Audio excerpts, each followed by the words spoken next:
السلام عليكم ورحمة الله وبركاته. ماشي تنما ماشي لوga shaqeeyo hay'adda duulista Soomaaliya waxaa la siiyay shahaado tan ugu sareysa Soomaaliya waxa weeye A iyo B iyo T iyo saas loo sii wado ma OPC wixii la sii ka sii socdo Soomaaliya waxay heshay shahaado ugu sareysa A bay heshay ama O halkan gaadiidka iyo dawladda federaalka Soomaaliya maanta ay tahay maalintii ugu horeysay ee ay mas'uuliyadaas ku shaqeynayaan shaqaalaha duulista rayidka Soomaaliyeed class A airspace ama heerkii darajadii ugu sareysay ee hawo adduun ay ku shaqeyso marka your excellency wasiir safarkan in hawada Soomaaliya darajadeeda kor loo qaado wuxuu soo bilowday 23 Janaayo 2022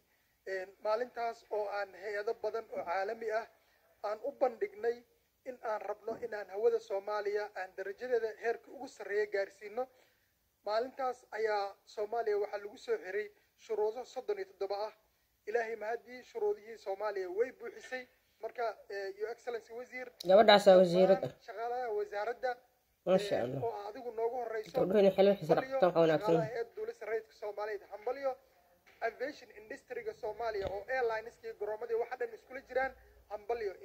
wasiirka wasaaradda gaadiidka iyo duulista hawada xukuumadda federaalka Soomaaliya Marwo Firdowso Cismaan Cigaal oo ka hadashay munaasabadda dabaaldegga kor u qaadista hawada Soomaaliya ayaa ku tilmaamtay guul taariikhi ah iyadoo dadaalkaasi ku amaantay shaqaalaha iyo maamulka hay'adda duulista rayidka inaan ummadda Soomaaliyeed iyo maaragtay qarankaba aan la wadaagno in maantay guul runtii aad u ballaaran ee u soo hoyatay wadankeena maantay sidoo Maray Axmed ka dhawaajiyay uu ka sheekeeyay wixii technical asaga ka hadlay waxaan joognaa in maaragtay aan helno hawadeena controlkeeda shaqadeeda maamulkeeda shuruucdeeda wax walba oo ay leedahay runtii inuu gacanteena ku jiro runtii waa inay ka mahad celinayaa awalan hay'adda duulista rayidka Soomaaliyeed shaqaalaha Maray ugu horeeyo iyo ku xigeenada waaxyada dhammaan ayaan uga mahad celinayaa waxaan ridoo sidoo kale u mahad celiyo hay'adaha international-ka oo qaybta ka ahaa maamulka hay'adda duulista tani waxay noo horseedaysaa